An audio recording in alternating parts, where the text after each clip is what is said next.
Avec cette question pour commencer, quel est l'état de santé du président du Cameroun? Au Cameroun, l'actualité politique est marquée par ce démenti du gouvernement après la propagation d'une nouvelle faisant état de la santé critique du président Paul Biya, voire de son décès. Alors que les Camerounais se demandaient où est passé leur président, une chaîne de télévision en ligne a annoncé son décès, provoquant un véritable branle-bas dans le sérail. Paul Biya, le président du Cameroun, le plus vieux dirigeant en exercice au monde, n'est pas apparu en public depuis sa participation au sommet Chine-Afrique à Pékin le 4 au 6 septembre 2024. La polémique autour de l'état de santé de Paul Biya a remis sur la table la question de sa succession. Paul Biya a 91 ans. Il gouverne le Cameroun depuis le 6 novembre 1982. Il est au pouvoir depuis presque 42 ans. Alors, il est tout à fait légitime de se demander à quoi va ressembler le Cameroun après Paul Biya. Que se passerait-il si du jour au lendemain, d'une seconde à l'autre, Paul Biya se retrouvait dans l'incapacité de gouverner? Dans cet épisode, nous allons analyser la scène politique camerounaise. L'objectif est de vous donner quelques pistes de réflexion sur la succession du président Paul Biya.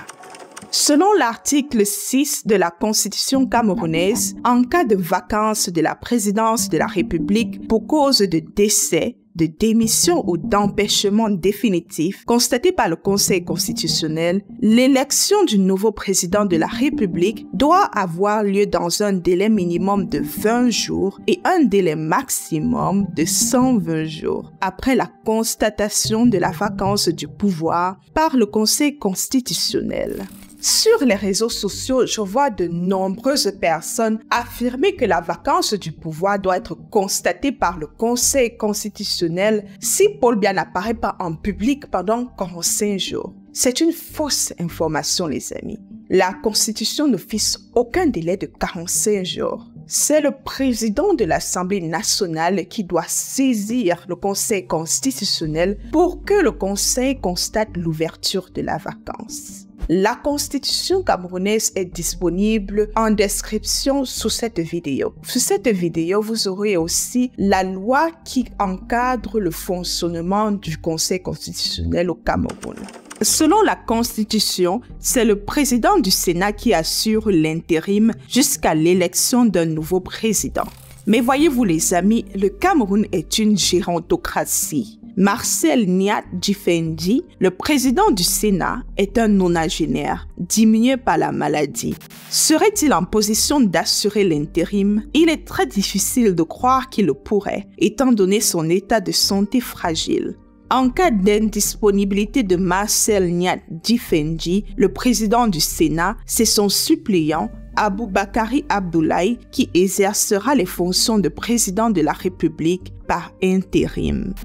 Le président Paul Biya est le président national du RDPC, le parti au pouvoir. Il n'a pas encore désigné de dauphin officiel au sein du parti au pouvoir. Et c'est peut-être la raison pour laquelle, depuis quelques années, le Cameroun est plongé dans une guerre de clans au sein du pouvoir. Une guerre à laquelle se livrent certains membres du gouvernement en vue de gagner en influence. Dans cette lutte d'influence, nous avons Ferdinand Ngongo, ministre d'État et secrétaire général de la présidence. Depuis le 5 février 2019, Paul Biya a accordé à Ferdinand Ngongo une délégation de signature. Cette délégation de signature permet à Ferdinand Ngongo de transmettre aux différents ministères et à l'administration camerounaise des ordres reçus de Paul Biya. Des hommes politiques soupçonnent que Ferdinand Ngongo se sert de cette délégation de signature pour usurper la fonction du président de la République. Ferdinand Ngongo a gagné en influence ces dernières années. Quel rôle jouera-t-il dans l'après-Paul Biya? L'avenir nous le dira. Dans cette lutte d'influence, nous avons aussi Louis-Paul Motazé, le ministre des Finances. Louis-Paul Motazé a une assise politique dans le sud du Cameroun, le fief politique de Paul Biya. Il a aussi une influence au sein du parti au pouvoir, le RDPC. Nous avons aussi Samuel Vondo Ayolo, le directeur du cabinet civil de la présidence. Samuel Vondo Ayolo comme lui, Paul Motazé, a aussi de l'influence dans le sud du Cameroun. Les ambitieux que je viens de citer n'ont pas ouvertement fait connaître leurs aspirations politiques, du moins pas au public. Mais quand on fait une lecture de la scène politique camerounaise, quand on observe comment ces ambitieux naviguent cette scène, il est légitime de se demander s'ils n'ont pas les yeux rivés vers le fauteuil présidentiel. Surtout que les ambitieux sont tous les trois des membres du RDPC, le parti au pouvoir. Dans les médias, le nom de Franck Biya, le fils aîné de Paul Biya, est très souvent évoqué comme potentiel successeur. Nous sommes en Afrique. Nous sommes habitués aux républiques héréditaires. On l'a vu au Togo avec la famille Eyadema ou même au Gabon avec la famille Bongo. Mais contrairement à Omar Bongo ou à Gnassingbé Eyadema qui ont laissé leurs fils respectifs faire de la politique, Paul Biya a pendant longtemps tenu Franck Biya éloigné de la sphère politique. Par conséquent, l'influence de Franck Biya dans le champ politique est faible. Franck Biya jouera-t-il un rôle dans l'après-Paul Biya? Il est bon de s'interroger. Surtout que ces dernières années, Franck Biya est apparu aux côtés de son père lors de certains événements diplomatiques. Au Cameroun, il y a une armée régulière, il y a aussi une garde présidentielle et il y a le BIR, le bataillon d'intervention rapide. Dans cette fin de règne, il est crucial de se demander le rôle que l'armée camerounaise, la garde présidentielle ou le BIR vont jouer. Surtout la garde présidentielle et le BIR. Ce sont les meilleures unités d'élite du Cameroun. Elles sont les mieux formées, les mieux équipées et les mieux traitées. Elles sont sous le contrôle de la présidence du Cameroun.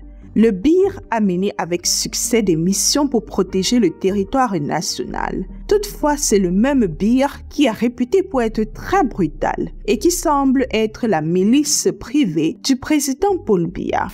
En cas d'empêchement définitif de Paul Biya, la garde présidentielle, l'armée ou le BIR vont-ils se ranger du côté du peuple camerounais pour faire respecter la Constitution ou vont-ils se ranger du côté de ceux qui voudront prendre le pouvoir de manière illégale?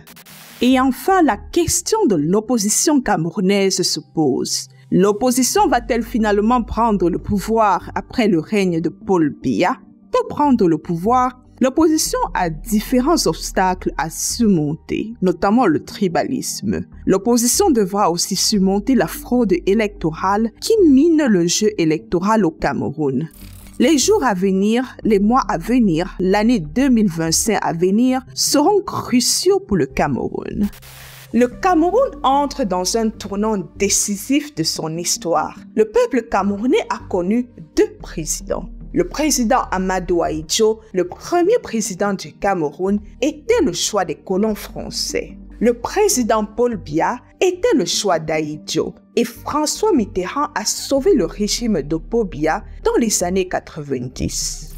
Le troisième président du Cameroun sera le choix du peuple si ce peuple prend ses responsabilités.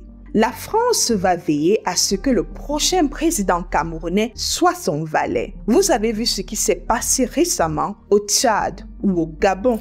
Les ambitieux vont défendre leurs intérêts. L'opposition camerounaise défendra ses intérêts. Mais le véritable pouvoir demeure entre les mains du peuple. Et c'est à ce peuple de se rendre compte de la force qui réside en lui. Je terminerai cet épisode en vous invitant à lire le discours de la servitude volontaire d'Étienne de la Boétie. Si vous ne pouvez pas vous procurer son livre, vous pouvez regarder sur YouTube. Il y a des vidéos qui parlent de la pensée d'Étienne de la Boétie. Étienne de la Boétie explique pourquoi un peuple est le seul responsable des problèmes qu'il traverse. Sur ce, on se dit à la prochaine histoire ou à la prochaine analyse. En fait, non. La prochaine vidéo sera une vidéo d'histoire. Alors, on se dit à la prochaine histoire.